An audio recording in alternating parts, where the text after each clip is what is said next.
Your story is so powerful and one that many young women endure. Please share your Superwoman story with our viewers. Well, my story, my name is Destiny Carter-Mcintyre, and I'm a mother, private chef, and insurance agent. I went through a lot of abuse and a lot of hardships to get to where I am now.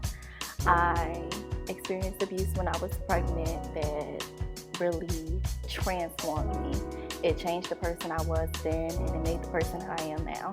The power that comes with the pain. Mm-hmm. How did a young woman as successful as you were find yourself in a situation where you were left with nothing?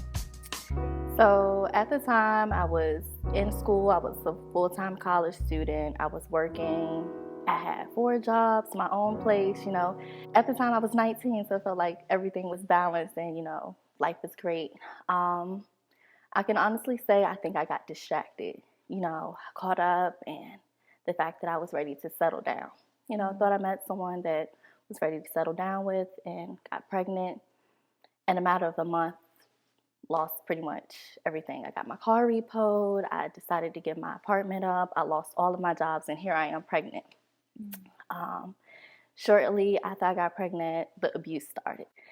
So I had to come up with a plan. Like, I dealt with the pain, and it was a lot, and I just had to find a way to get out of it. Looking back now, do you believe that there were any red flags that you may have missed during your courtship with that person at the time? The red flags were there early. I just didn't pay attention to them because I was caught up in, a bliss at the moment and this idea of the life that I wanted. And before I realized the red flags, it was too late. So, yeah.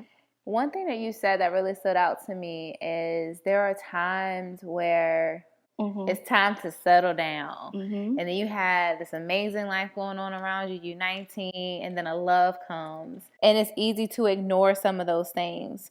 At what point, though, did you find the confidence to share your story with your family and formulate a plan to leave that toxic relationship? None of my friends or family knew. I isolated myself. I was in this very dark place because I was embarrassed. I didn't want anyone to know what I was going through because, I thought to myself, this isn't me. I'm better than this. How did I get myself in this situation? Going through something gives me hope and fuels my fire to push through.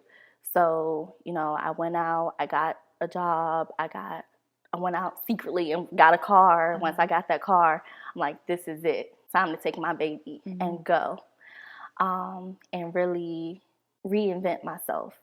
And for the longest time, I had always said that I want the old me back. But the old me was gone. It was time for me to transform and, continue with the new me and make sure the new me was a better person and, strong. I love that. Share with the Transformers how you have blossomed now that you've gained back your control through the help of God. Yes. So I prayed very, very every day, multiple times throughout the day. Now I'm a single mom. I'm a licensed insurance agent. I have my own catering business. I'm a private chef.